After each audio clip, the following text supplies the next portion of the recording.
Namaste. Today's topic is this: what does success have to do with happiness? What does happiness have to do with success? Keyshawn wanted to know how to be successful. That is why he stopped by the office. So I asked him, "Are you happy?" He thought for a few seconds and then answered, "I guess I'm about as happy as the next guy." What does that have to do with happiness? What does happiness have to do with success? The happier you are on the inside, I said, the better your chances are of being successful on the outside, especially if you adhere to some basic principles that you find in happiness and then use in the actual world. Let's take a look inside. I showed Keyshawn one of the many ways to make contact with the divine consciousness of the universe. We used the guided meditation of the golden light coming in and shining on Keyshawn. He let it bathe his spirit and created for him a link between himself and the divine consciousness. When I asked him how he felt after that brief meditation, he said he felt happier than before we started.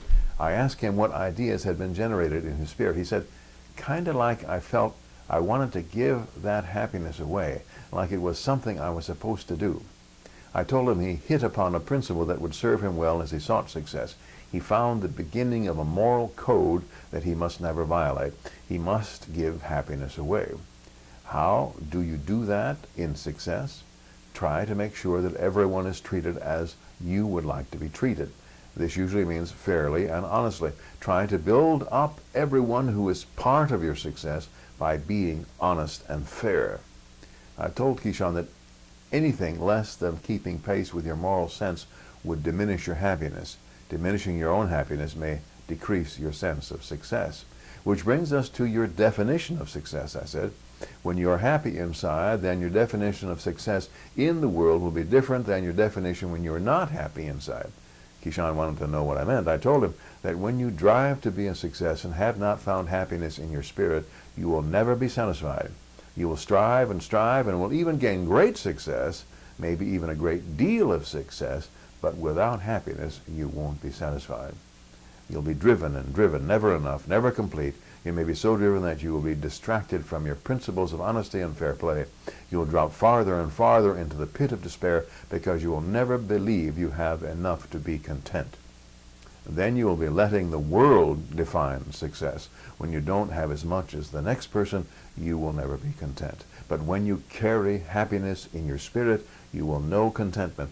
You will not be driven. Please understand that this is not an indictment of success. It is fine to strive to be a greater success. Happiness does not stifle achievement. Happiness tempers achievement. Happiness lets you know that you have enough success to be content. So, Keyshawn, we have developed two principles to help you be a success. One, find happiness within. Two, use that happiness to let yourself know where you are on the success scale. Keyshawn said, I'm on my way. This has been Dr. Bob for you. May you and all sentient beings know happiness and the root of happiness. Namaste.